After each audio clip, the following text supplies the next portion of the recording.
I'm Teisha Bader with Shalom TV's news update for Monday, July the 8th, 2013.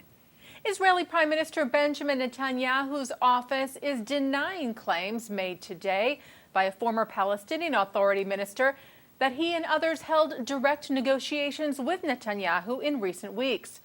Ashraf al-Ajrami, former PA Minister of Prisoner Affairs, made the comments at a diplomatic conference at the Israeli Knesset today, where he also named Secretary of the PLO Executive Committee, Yasser Abed-Rabo, as being among the Palestinian group that he claims met with Netanyahu. Ajrami said, "I want to reveal a secret here. We held negotiations with Bibi Netanyahu at his home for many hours recently," further saying Yasser Abed-Rabo negotiated directly with Bibi. Ajrami also said that no progress in negotiations would lead to conflict and violence. The Israeli Prime Minister's office denied Ajrami's claims, and Israeli Justice Minister Tzipi Livni also said that no such meetings had occurred since the formation of the new Israeli government back in March. Ajrami's remarks come during U.S. Secretary of State John Kerry's efforts to restart peace talks between Israel and the Palestinians. The Secretary of State recently left the region after marathon meetings with Netanyahu in Jerusalem and with PA President Mahmoud Abbas in Ramallah and Amman. Kerry is expected to return for his 6th visit to the region, possibly at the end of this week. Israel's ambassador to the United States, Michael Oren, officially announced his resignation after more than 4 years on the job. Oren released a statement to the media and posted on his Facebook page Friday that he looks forward to continue serving the people of Israel in the future and further strengthening the strong ties between Israel and the U.S.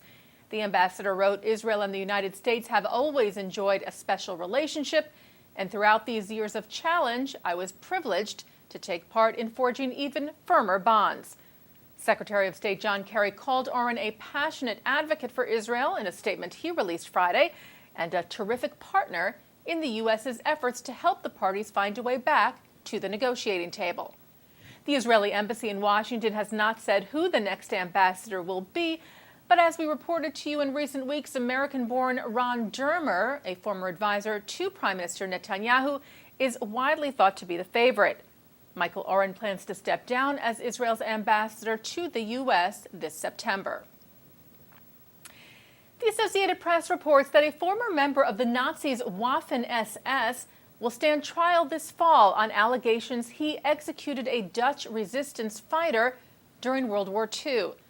Dutch-born Siert Bruns, who is now 92 years old and a German citizen, served time in Germany in the 1980s for the wartime murder of 2 Dutch Jewish brothers, Lazar and Meyer Sluterberg. He now will stand trial in September in Germany on charges that he killed resistance fighter Alder Klaas Dijkema in 1944. When Bruns was arrested late last year, Nazi hunter Ephraim Zurov, who heads the Simon Wiesenthal Center in Jerusalem, welcomed the news, saying it reinforces the idea that it is still possible to bring Nazi war criminals to justice. Bruns had volunteered to serve in the Waffen-SS force after the Nazis invaded the Netherlands in 1941.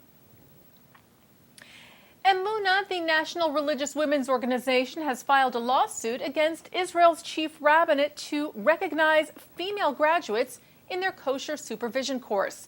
The suit filed last week compels the rabbinate to allow the 16 female graduates of the group's course in kosher supervision to work in their chosen profession.